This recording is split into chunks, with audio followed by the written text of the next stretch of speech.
All right, everybody, welcome to Sonoma Valley Live. My name is Tim with the Sonoma Valley Visitors Bureau. I am so happy to see you guys here and to talk for another week with all of our friends from near and far about Sonoma Valley. We're joined by very special guest stars. They are entrepreneurs. They own all these different restaurants and different things. And they're going to tell us a little more about things that are happening. First of all, I will say hello and introduce Kina Chavez. Kina, how are you doing? I'm doing great. Thank you. Thank you, Tim, for having me today. Of course. And Kina, to your right, at least on my screen, and I guess to my right or left or whatever, is your husband, Salvador. So, Sal, how are you doing? Doing great. Glad to be here. Thank you for having us. And I'll put, oh, look, there's your names, Kina and Sal Chavez. It's all official. And we'll be talking about lots of things. What I want to remind people before we get into this, though, is that people can comment and ask questions and ask us things, and we can all comment on them and be ready for it. Confidential to Salvador, Monday's Valentine's Day. So I hope put on my calendar. Yeah, just mute this so Kina doesn't know about it. But that's coming up. Are you guys over at PKB, Picazo Kitchen and Bar? And Kina, are you there right now? I'm actually here right now. I'm sorry it's a little dark. I had to come to the office because it is open right now, and we have people everywhere and a bunch of noise. And were you like cooking just moments ago, or were you hosting or directing stuff? I was making the pozole. I was cooking with Jose, our chef, and I was making the pozole, getting ready for Valentine's Day weekend. Okay, now if for the uninitiated, what is pozole, and why would you be serving that for Valentine's Day? Well, pozole is a very famous dish in Mexico. It's made out of hominy, right? It's like a corn, I guess. Okay. And it's simply, there's 3 different kinds you can have. I've only had 3 from Mexico. I think that's all there is. There's a white, right? A white pozole, which is a clear broth. Then you have your red typical pozole, which I grew up with, and that's made with pork. And then I make the green. They represent the flag of Mexico, actually. Okay. I like that. And do you serve all different types of pozole at PKB? No, we actually our favorite salad and my favorite is the green, and it's also the healthiest. So I always try to tend to do whatever's a little bit healthier. Okay. I kind of go that route. It's made out of chicken breast, chicken thigh, bone broth. But yes, it's very savory. It's yummy. It comes with chicken and the hominy. I love that. So you're sitting there cooking. You're taking a break. Well, thanks for joining us. Yeah. And what's interesting is that PKB also hosts within it an interesting business. And that business is called La Luna Mezcal. True. And I think Sal's going to tell us a little more about La Luna Mezcal, because first of all, I don't even know what the heck mezcal is. Sal, can you tell us a little more about what La Luna Mezcal is and how people can get it and what's going on there? Yeah, La Luna Mezcal is this. I mean, it's just what I have here in my hands. La Luna Mezcal is an agave distillate. It's the most historic destilado de agave or distillate from Mexico. Kind of lesser known, but it's actually kind of the father category to the tequila category. So tequila is like the son that maybe grew faster and way bigger and is known internationally. And mezcal is what originated that ultimately led to the making of tequila. They're both made from agave. Tequila that we're most used to in the market is a lot more industrial in comparison to what we do. La Luna is absolutely a artisanal product. It's something that we try to preserve. It's actually a product that we make in Michoacan. So both Kina's family and my family are from Michoacan originally. My family's from Cotija specifically. And so going back to that state to produce this was kind of like a way to, kind of, like I say, rescatar las raíces. So kind of like save your roots to preserve your roots or find your roots again. And so that's what this project really kind of defines and encompasses. And mezcal is an agave distillate that can be so diverse and so flavorful. We produce about 21 expressions. And wait, hold on, back it up, because like you're going. Are mezcal and tequila made from the same thing?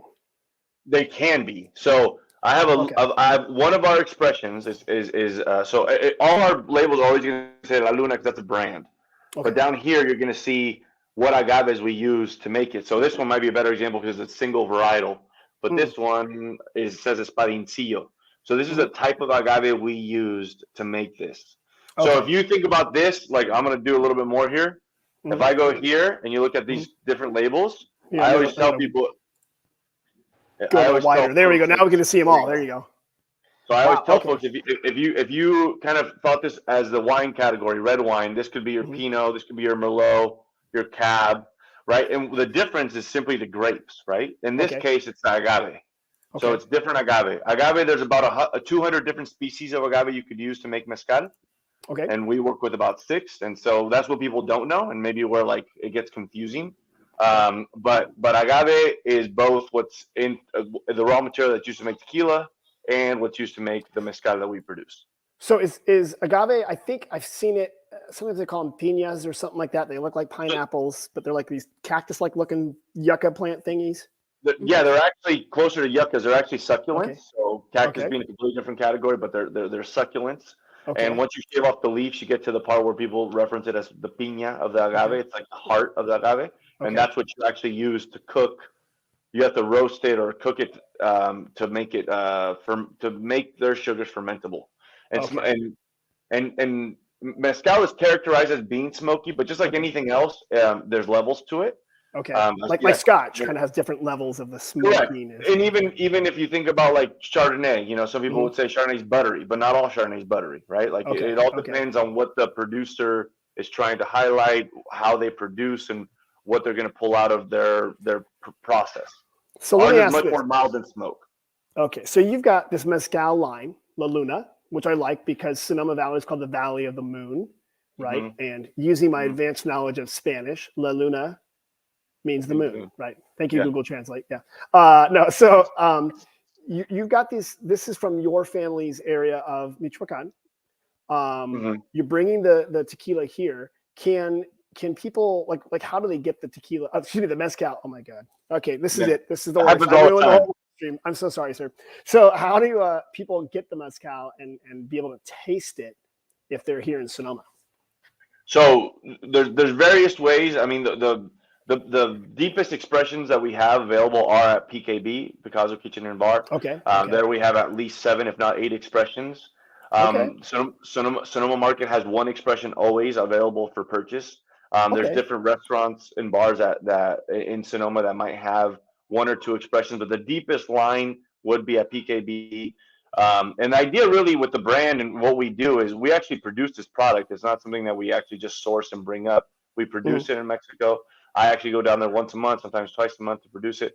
And when you experience it in its full entirety, right, to walk through a flight of 10, I think it's a really beautiful experience. I think you're able to understand that each expression is unique to itself, and they all bring something different to the table. So let me ask, because Kina, since you're kind of like overseeing cuisine, it sounds like, are you matching or pairing mezcal with some of your dishes, or do you guys do any dinners or things like that where people can see both sides of your business?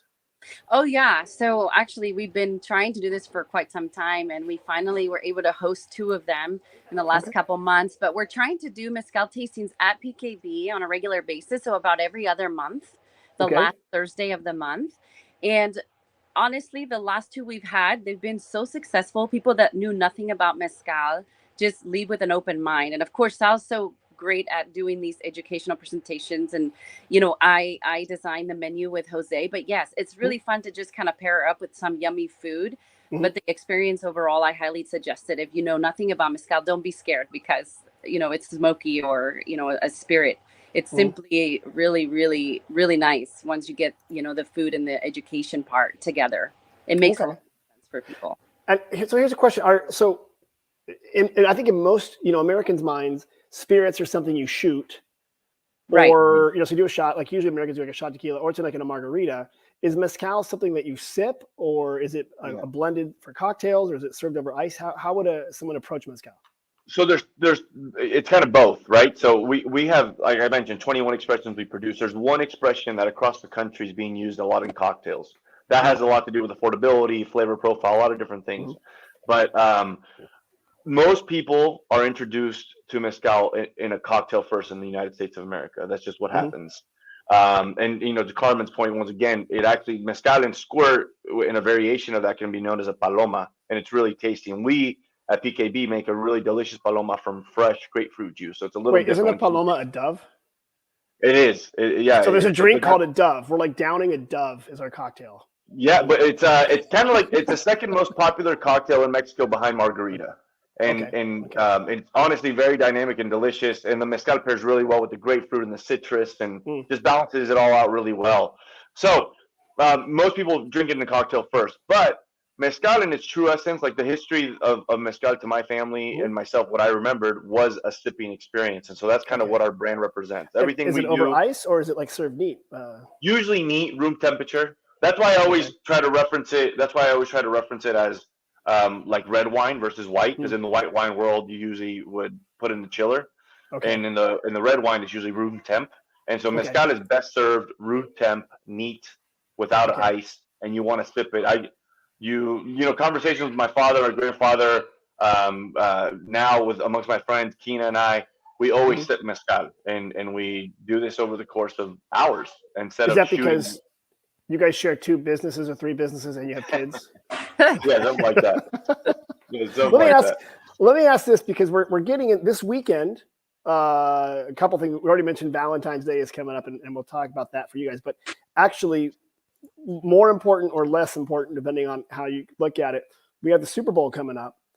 Are there like mezcal drinks that people could serve for Super Bowl? And to Kina, what kind of recipes would you recommend for a Super Bowl party?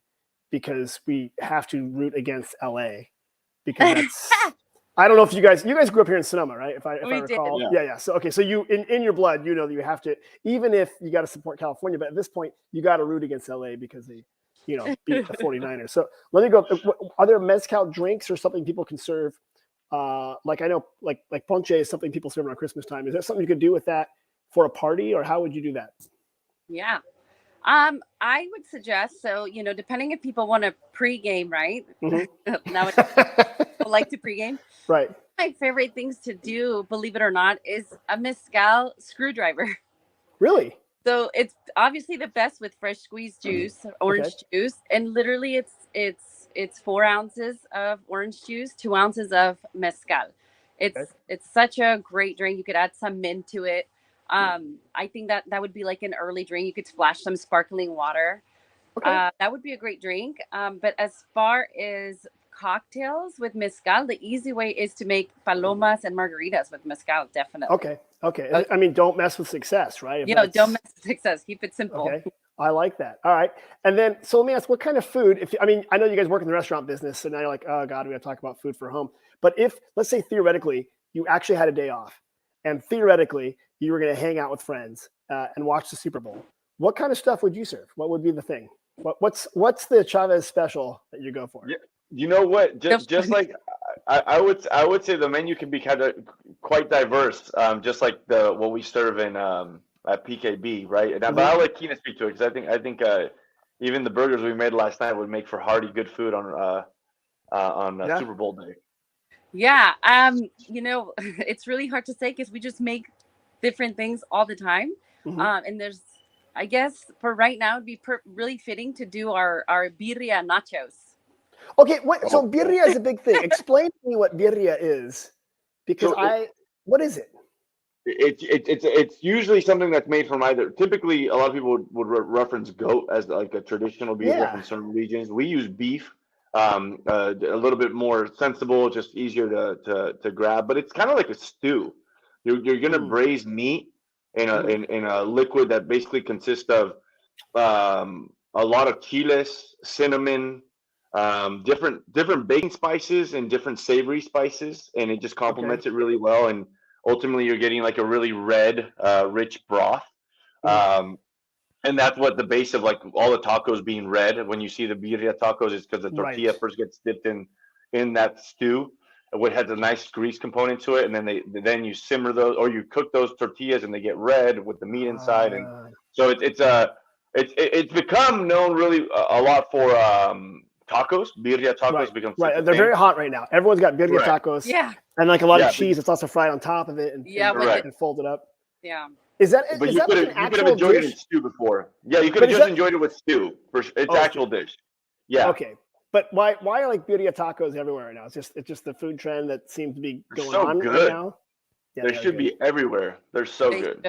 They should. Well, look, hey guys, I have a rule that I think every city should have a taco window. That when I just want a little snack, I can walk up to a taco window and just get it out of like a little, like so. Anyway, that's what I think. Every city in America needs. And the one thing that Kina was saying, which I think is the birria nachos now, they bring together so many things that everyone always loves, like botana, which is kind of like finger food, like appetizer botana, something that but it's so hearty because it's, especially PKB, it's a lot of that meat, the chips, or guacamole, and different sauces, and like Kina knows all that's on there more, but there's a lot going on. Nachos is definitely something you want to try at PKB. It's definitely trending. I highly recommend those. But I think that would be a hit for a Super Bowl party. Okay, so nachos can't go wrong. Can't go wrong. And I mean, nachos are fantastic. They're everywhere, and they're pretty easy to make and pretty hard to mess up. Yeah. I mean, I've seen people do it. I've seen the Velveeta thing, but don't just. Yeah, that's the way to do it. But there was a quick question on where people can buy the mezcal. So you said they can buy it from. Can they buy it from PKB, or do they have to go to the store? How does that work? You can right now, as the ABC has allowed for cocktails to go. They've made some modifications around selling bottles. So there is right now in this small window, you can go to PKB and purchase bottles, or call ahead of time to make sure that they have them. Because we always stock open bottles that we're pouring neat pours out of, but like a closed bottle would have to be something that's planned out.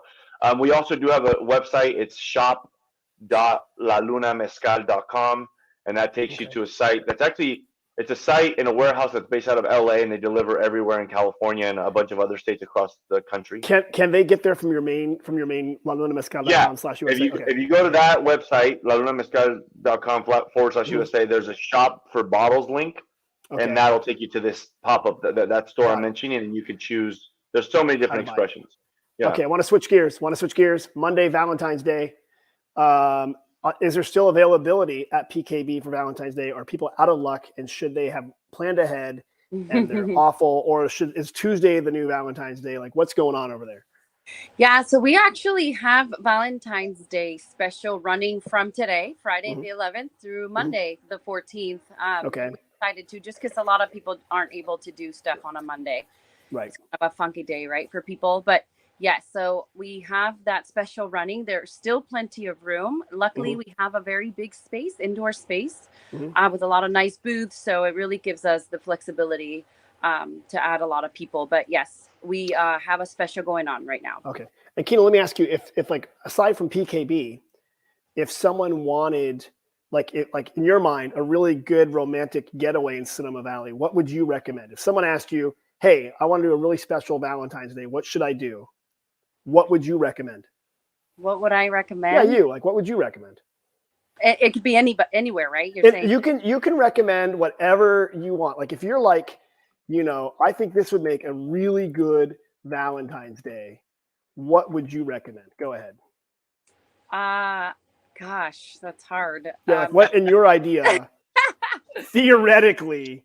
Well, because I never make it to spas ever. So okay, so spas. That's the kind of thing I crave once a year. So like if someone like this, I mean, a theoretical you, not you, but a theoretical you, if someone that you were married to got you a spa certificate, that'd be a cool thing.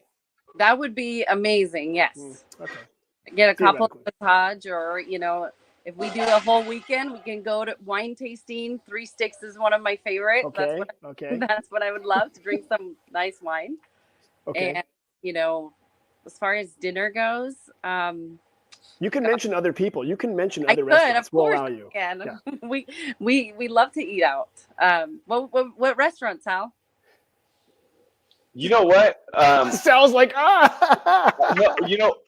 I really enjoyed it the other night, and we just because we don't think about it as often because we always go places right on the plaza, I guess, or I don't know why, but we went to La Salette, and I think it was for your birthday, right? Yes. Wasn't it? Yeah, and it was such a great dinner. The wine was great, the service was amazing, and the food was so tasty, and it just reminded us of Manny and what he's always done. It was just we hadn't been there in a while, so it was great. It was great that we thought of it, and they had space for us on our birthday. And I'd go back, especially for an intimate dinner. It'd be great. Yeah, Manuel Azevedo over there at La Salette. He also runs Tosca Tosca. Portuguese food, quite good.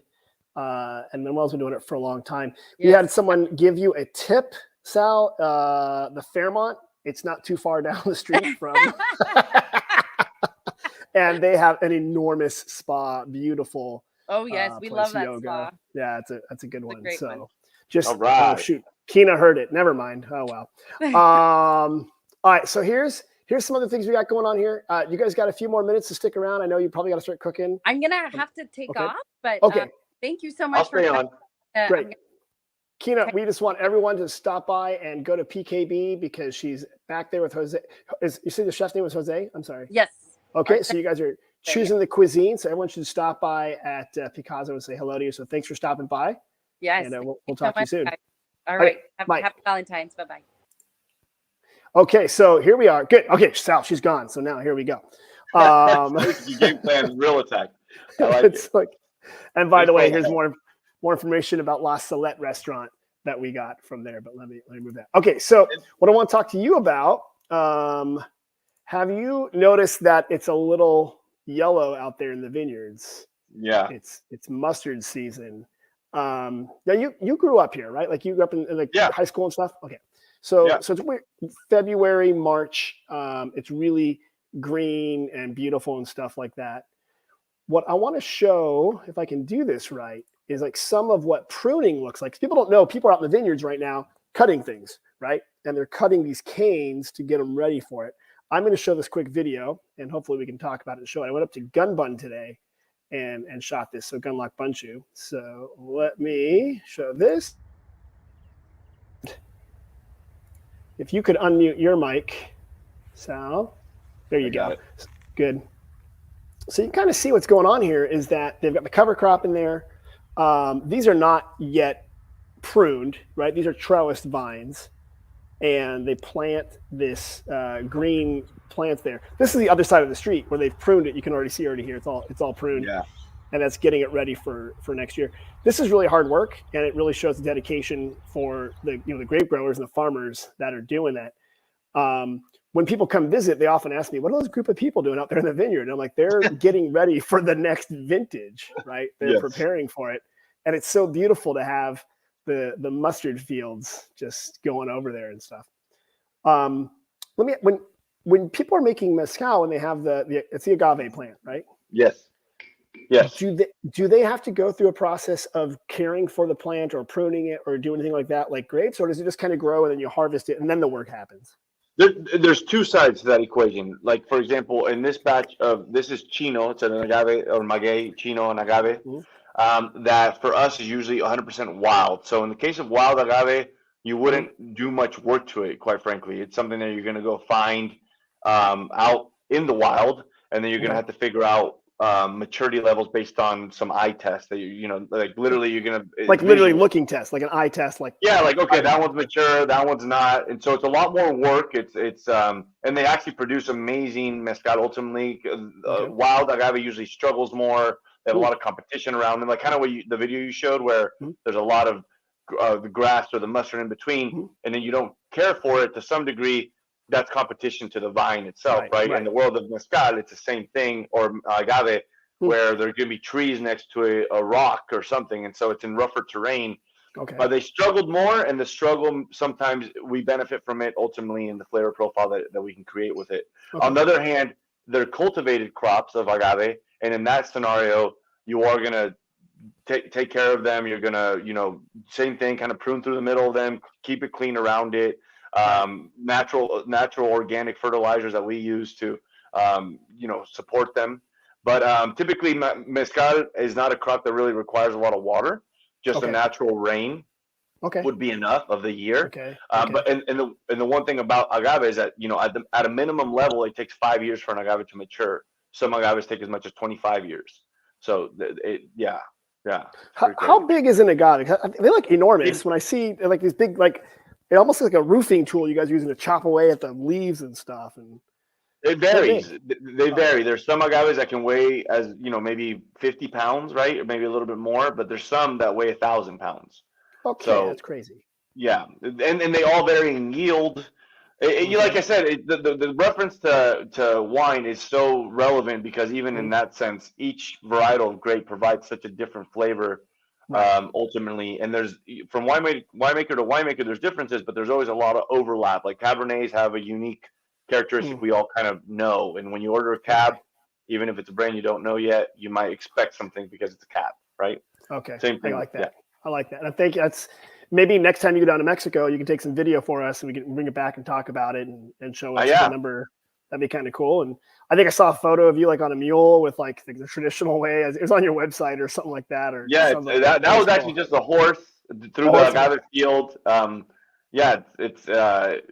When I'm down there, we do have a few horses there, and so it's through the agave fields or just for fun. If you went to visit him, we put you on a horse and get you out there riding. Awesome. Yeah, that'd be awesome. It's fun. We've had some folks from Sonoma take me up on going. Our good friend Nicole and her husband JF have gone and have amazing times. It's a great learning experience. Great experience overall, and yeah, you get a chance to experience the horses and agaves and I love it. I love it. Make me a vaquero de agave. Question for you. I know you probably haven't seen it. We were talking a little bit earlier, but this is part of the live stream. I've got to talk about Promised Land. It's a TV show. It's on ABC. It's on Hulu. The quick recap is that there's two families that are vying for controlling a Sonoma Valley winery. And there's two time frames. There's a 1980s time frame and a modern day time frame. It's sort of like a Dynasty meets Dallas meets Falcon Crest. It's kind of like a hot mess, and I know you're too busy running your businesses to watch, but it's pretty good. I do want to show though the preview, what's happening there, so people can see, because I know they're on the edge of their seats. There's at least many tens of ones of people watching. I'm gonna play a little clip, and then we can talk about a little bit what's happening there. So here we go. This is called Lettie versus Maggie. This is the stepmom showdown. Oops, and that was the title. Let me play the actual video instead. Here we go. You really think one job is going to make her forget the fact that you left? I was pushed out. You abandoned your family. You stole it. And I was left to rebuild my life from nothing. So don't act so innocent in this, old friend. Old friend is right. I will never forget what you did for me, Margaret. But I repaid my debt. I owe you nothing. And if you hurt my family, I won't hesitate to let you know what kind of enemy I can be. Oh, I remember. But Lettie, you remember this. We share our own secret. So if you try to take me down, I won't go down alone. I know my way out. You always did.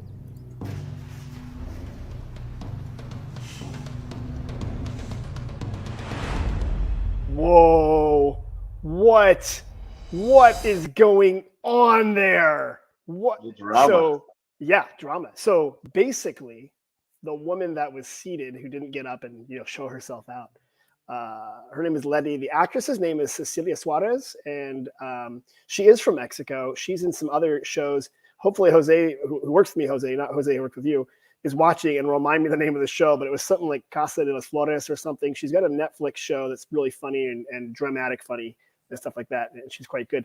Other woman's name is Bellamy Young. That's the actress. She plays a character named Maggie or Margaret, and they are both married to Joe, who is the patriarch of the family. Or the one was married to Joe, one is currently married to Joe. There's kids, there's drama, there's like betrayal, there's backstories, backstabbing. It's amazing.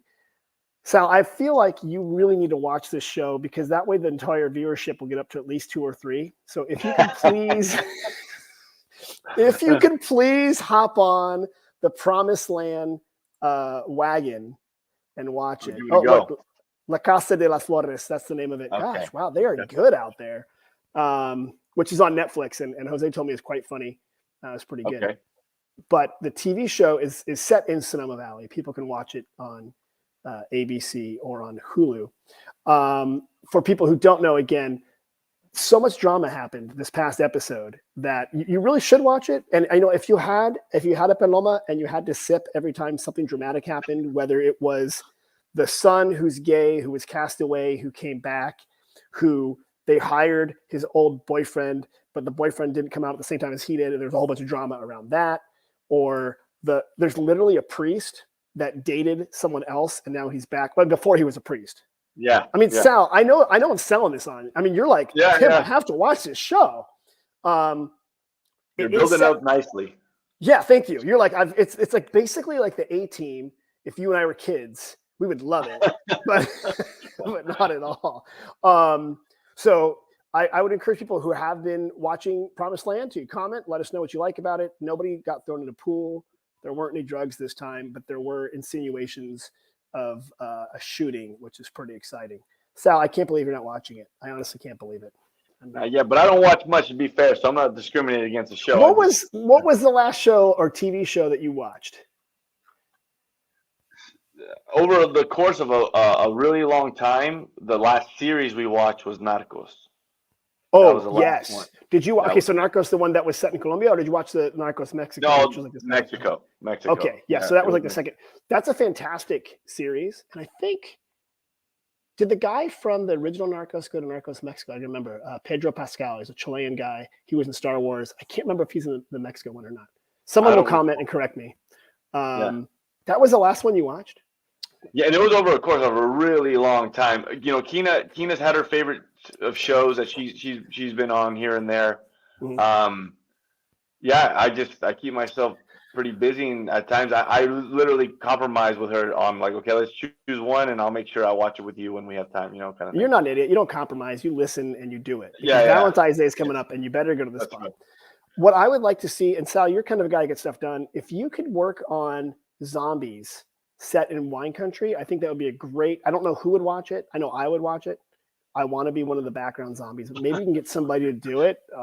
Maybe they could stop by PKB. Yeah, they could just swing by there. You never know. That might scare some kids, but you never know. These things happen. Yeah. All right. So, and final thing we're doing here, we got questions from the mailbag. You're going to help me answer 2 questions we got this week from people. Okay. First question is, here we go. Bachelorettes in Sonoma. So, yeah, we've got an email. So people email us info@sonomavalley.com, info@sonomavalley.com. They ask us questions. This one was, they're coming up.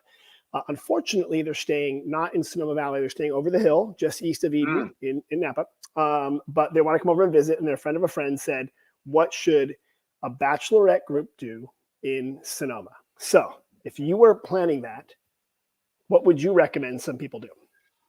What's my time frame? They're here for 2 days, 1 day, 3 hours. What are they here? How long are they here for? Let's assume they're probably not. They're not spending the night on the plaza, or in the valley, but they could be here all day or multiple days because they can come back. Okay. What would you recommend? So, I mean, I've seen a lot of bachelorette parties in Sonoma, oddly enough, and as a Sonoman, it's always thrown me off. So I was kind of like, so what gives? You know, what are they looking for here? But then you really look at it, and obviously there's going to be some intimate wine tasting opportunities, and whether it's around the plaza or around the valley with great wineries. So for sure, scheduling some nice tastings would be a great idea. At nighttime, on the plaza, there's no lack of option now. You know, whether you want to go more local and do the Town Square Steiner's thing or go to the Beacon. I always see when we would go to Steiner's, we haven't gone there a really long time because with the kids, we don't go out as much. But I would see the bachelor parties land at Steiner's, and I think it's like the one thing that you almost have to do. You know, if you're there on a Friday night, there's going to be a DJ, you're going to dance, you're going to see all the Sonomans out there that are of age and doing the same thing. So that's great. And obviously, around the plaza, if you're here for 2 days, I would say one day try to stay local to the plaza and go to some of the local favorites for brunch, maybe obviously something on the plaza, and then lunch. And wait. Does PKB offer brunch? Yeah. So my point was on day 2 is to try to get away from the plaza and go towards something more on the west side, right? The west side. Okay. You guys just did a great tour the other day with the Press Democrat. I remember, or I forget the magazine, but it was with Shauna Davis, a tour of the west side, and it was great to see some of those facades of the places on the west side, which is where we were more used to. This is what I want to do, a whole thing called Eat the Springs, where essentially Yeah. You know, we can start at PKB. Yeah. And, you know, Start you walking. could start walking. You got Sonoma Eats, you got Il Fuoco. I mean, you got the Fairmont, which people don't realize. If you keep walking, ride your bike, you got the Paleta place, La Michoacana. Yeah. You got the fruit place because you need fruit. You know, why not? Yeah. Yeah, fruit basket. And then, you know, there's a lot. The donut shop, if you're walking early enough, or the donut shop. We have a Sunday fun day tradition with the kids, and that's always donuts at the donut shop every Sunday morning. So, you know, there's not that many old school donut shops, and that one is old school. I think it's cash only. And yeah. They'll debit you kind of weird, an odd way, but yeah, Cielito ice cream. Yeah. Cielito ice cream is good. Now, here's the deal. They only have churros in the afternoon, which someone told me is actually normal in Mexico. I'm a churro in the morning kind of guy. So every time I drive by there, I'm like, can I just get a churro in the morning, which I know is like nothing but sugar and fat, but so is a donut. Oh, it's delicious. They're so good. Oh, they got good stuff there. They have like little tiny ones and stuff. Someone else said a good place to go is Psy. And I literally just had a couple, they're planning their wedding and they're scouting out places. They're at Psy right now. They might be watching right now. I don't know, but they were over there. They stopped by Taub Family Outpost where I got my afternoon fuel. And then they went over to Psy, which is a great sparkling wine / champagne / Prosecco, whatever they call it, place. Miss Powers there has done a heck of a job and built such a business, and kudos to her because it's great. It's fun. How the place is done up kind of nicely, obviously. That's the decor. So great spot. We did a birthday party one time for Kina there. You know, what do you want to do for your birthday? She was like, invite all the friends. I'd love to go to Psy, and so that's what we did. That's a good spot. All right, so you've done a good job. You could be a concierge / travel planner. That's a good one. So mailbag, the answer was hang around the plaza. Don't forget the West Side. Make reservations. Have a good time. PKB for brunch. Yeah. Yeah, and PKB for brunch. What's the go-to brunch thing? What's your brunch thing on the weekends? What do you like? So we do this with this chicken fried chicken dish. So it's just like a really nice fried chicken, but like a big old piece of breast. And then we do this green chili gravy, green salsa gravy. Okay. And the inspiration behind that was one time I went to Chicago and there's a great place there called Dove's. And Dove's Luncheonette, and they did this green salsa gravy. And I remember when I tried, I was like, oh my God, this is so good. So the task was Jose put together his original gravy, which is just a traditional white gravy. And I said, hey, you and Kina should work together. Kina makes this killer green salsa. Okay. And I said, work together to create our own version of the green salsa gravy. And it's so good. It's my favorite thing to do. I go there every weekend, at least for that dish, just to go crazy on it. I love it. To make sure. Yeah. We'll have to do when we get back to cooking classes or something like that. You know, Kina can show me or Jose can show me how you guys make it. I'll totally mess it up and then I'll just order one from you guys. All right. Another question we got this week and final question we got from the mailbag, wineries you can bike to. We had a woman visiting us. She's from upstate New York. She says, I want to get on a bike and go visit some wineries. She was here in Sonoma Valley, but I'm sure there's different ones. So you grew up around here. You probably rode your bike places, probably not to wineries when you were in middle school, but where would you recommend or some wineries if you thought that people can ride their bikes to in Sonoma? Luckily, there's a lot, I feel like. The bike path leads you to a good amount of them, from Sebastiani down to going deeper and going to Ravenswood. They're all kind of driving distance. Buena Vista is up there in that same area. And then obviously there's a lot of great tasting rooms on your bike around the plaza that aren't maybe next to the vineyards necessarily, but they're tasting rooms like Kina mentioned, Three Sticks that she loves, so you can drive to those. So there's an abundance of them. You can't go wrong. You rent bikes and you will be able to hit, the corner 103. There's so many there on the plaza that are great. And then, like I said, down that trail, you'll be able to hit a little deeper into like the Ravenswood area. And what's cool is that trail when it goes down, the Sonoma bike path, I think you're talking about, it does go right by Cherry Block Vineyard. So people don't know that like there's vineyards right up against the town of Sonoma. Like, you don't have to go far to find them. No, so they're not right all there. Hey, when people go to Mexico, do they have the ability to go into the agave fields, or is that kind of frowned upon? Or are there some places where like here you can do some places like St. Francis you can walk through it. Are there experiences like that in Mexico? Yeah, 100%. I mean, even through us, you go with me, I'll take you through a lot of different agave fields. But you're going to put me to work. You just told me you're going to throw me on a horse and give me like a machete. That's and just for fun, though. That's just for fun. I can't get out until I harvest 1,000-pound agave plant. Yeah, that would be work. That would be work. If you want to go work, yeah, that's going to be sweat inducing for sure. You're going to be fatigued. It's very labor intensive. But yeah, absolutely. There's different parts of Mexico that all of them have different brands or people that own fields that literally want to take you through them. It's a little bit more dangerous. I would always tell people to be a little bit more cautious because you trip over the penca, the leaf is, especially with like some of the Blue Webbers and Mantos Aguayo, they're very spady and they got a nice little thorn at the end of it. They could really do you up. So you want to be very careful. So you don't too little. You don't have influencers and floppy hats and dresses and sandals running through agave plants because they would be bloodied and. Yeah, that would be a bad video we made that because I think it would promote the wrong practice. Wrong way to go. Very careful. Yeah, wrong. Be very careful. That'd be so funny. All right. Well, hey, it's been really good having you, Sal. I really appreciate you taking your time and telling us more about what's going on, and glad that your wife was able to join us. If people have questions about your restaurant, again, what's the website for? Is it? Yeah, PicazzoKitchen.com. That's right. Yeah, that's right. And then you got PKB there. And then, yes. Okay, and Picazo Kitchen, good. Yeah. And then if people have questions about La Luna Mezcal, it was, where is it again? LaLunaMezcal.com/USA. Yeah. USA. And then I think, when's your next tasting dinner? It's. Ooh, good question. I usually just get the notice I have to be there. That's right. I think February 24th, maybe. That sounds right. That sounds about right. Okay, so February 24th. I'll put that down here real quickly. February 24th, next Mezcal tasting, and you're there yourself. You're the host. Yeah, usually I'm the one that leads them for sure. Okay. I lead them and I try to be, like Kina mentioned, as educational as possible. And if you're there and going to enjoy yourself, it's going to be an experience. And we want to make sure you walk away being the expert of your friends in the category of mezcal. That's that whole idea, right? So I love that. And that's really a cool thing, a really unique thing that we have in Sonoma Valley. And I think in the North Bay, I don't know any of the places that are doing mezcal dinners with the guy who's actually part of making the mezcal and growing it and stuff like that. So that's a good resource. Yes. Okay. Yeah, I feel very blessed to be able to do such a thing. Love it. All right. Well, hey, everybody, thank you all for joining us. We're so glad you were here. If you guys have more questions, you go to SonomaValley.com. That will get you to all the businesses mentioned, and you can ask us questions. If you have more questions about what you should do in Sonoma Valley, you can email us info@SonomaValley.com. And Sal, thank you so much. It's great having you. Thanks to Kina. And we'll see everyone next time. All right. Have a good weekend, everyone. Bye-bye.